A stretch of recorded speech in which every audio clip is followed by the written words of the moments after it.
जादू का जाल।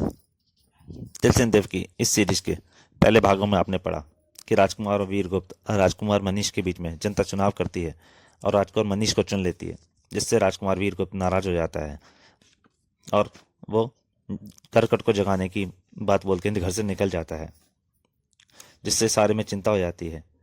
सब लोग चिंतित हो जाते हैं और राजकुमार मनीष तुरंत राजा को जाके बताता है और वो कोशिश करते हैं कि हमें जाके कैसे भी करके राजकुमार वीरगुप्त को करकट को जगाने से रोकना है। अब उसके आगे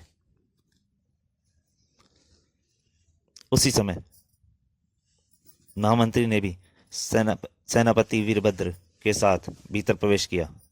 महाराज महाराज, हम जानते हैं महामंत्री, जानते हैं कि हमारा बेटा बागी हो गया है और बागियों का सिर कुचलना भी हम अच्छी तरह से जानते हैं।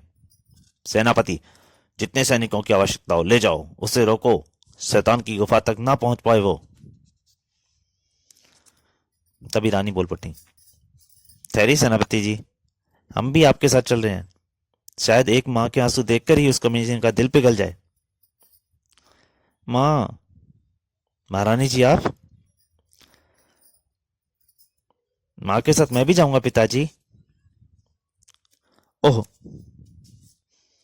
सेनापति के साथ सैनिकों का काफिला चल पड़ा। हे ईश्वर, मेरे पुत्र को सद्बुद्धि देना। इधर महल में एक एक महामंत्री चौंक पड़ा। महाराज, क्या हुआ महामंत्री जी, आप बेतहाशा चौंक क्यों पड़े हैं? महाराज, आपकी शक्ल को क्या हो रहा है महाराज? क्या हो रहा है हमारी शक्ल को? महाराज शीशे में देखने दौड़े। आईने में देखते ही राजा चंद्रगुप्त के कंठ से एक जोरदार चीख उबल पड़ी। नहीं! उनका चेहरा बहुत डरावना होता जा रहा था।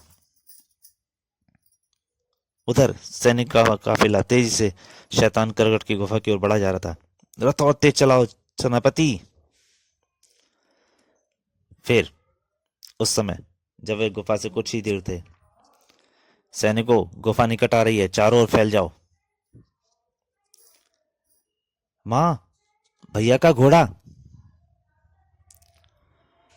इसका मतलब वह गुफा में जा चुका है।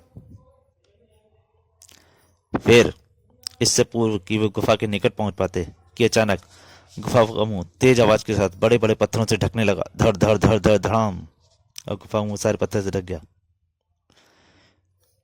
इधर रथ रुकते ही सब गुफा के मुंह की ओर लपके। गुफा का द्वार बंद हो गया है। इसका मतलब बड़े भैया ने शैतान करकट को स्वतंत्र कराने की प्रक्रिया आरंभ कर दी है। नहीं, ऐसा नहीं हो सकता।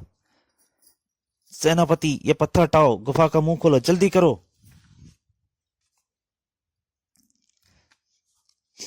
सैनिकों, महारानी का आदेश नहीं सुना तुमने, जल्दी करो, पत्थर हटाओ। छोटा मनी राजकुमार मनीष चिल्लाया, भैया भैया, अगर तुम हमारी आवाज सुन रहे हो तो बंद कर दो ये मौत का तमाशा। बाहर निकल आओ, सिंहासन पर तुम ही बैठोगे, यह मेरा वायदा है। पुत्र वीर, तुझे एक माँ के दूध का वास्ता, लौटा, उस शैतान को स्वतंत्र मत कर, लौटा बेटे। इधर सैनिक पूरी ताकत लगाकर पत्थरों को हटाने की चेष्टा कर रहे थे। उफ, जल्दी जल्दी करो, अगर शैतान करकट जीवित हो गया तो। उफ, आह, काश तेरे जन्म लेते ही मैंने तेरा गला दबा दिया होता दुष्ट। ठीक इसी पल भयानक गड़गड़ाहट के साथ गुफा के मुंह पर रखे पत्थर तिनकों के समान उड़ गए और भड़ाम भड़ाम। जादू का जाल! हा हा हा हा हा, शैतान करकट के जादू के जाल से कोई नहीं बच पाएगा। शैतान करकट स्वतंत्र हो गया। उफ, हमारी सारी कोशिशें विफल हो गईं। नहीं, नहीं, यह नहीं हो सकता। कई बरसों तक तुमने मुझे इस गुफा में कैद करके रखा और मैंने कहा था कि जब मैं स्वतंत्र हो जाऊंगा तब प्रतिशोध लूंगा। हा हा हा हा हा। आज मुझे स्वतंत्र करवाने वाले की इच्छा पूरी करने का वायदा भी मुझे पूरा करना है। इधर शैतान करकट को देखते ही भगदड़ मच गई। भागो भागो, वरना ये जान से मार डालेगा। महारानी, जल्दी कीजिए, भागिए, भागो माँ। नहीं, शैतान करकट के जादू के जाल से बचकर कहाँ तक भागोगे। और उसने हाथ का इशारा किया और उसके हाथों से कुछ मक्खियाँ टाइप की अलग निकलने लगी। भिन भिन। तो दोस्तों, जादू के जाल का तीसरा भाग यहीं तक। इसके अगले भाग में जल्दी ही हाजिर होऊंगा। तब तक के लिए नमस्कार।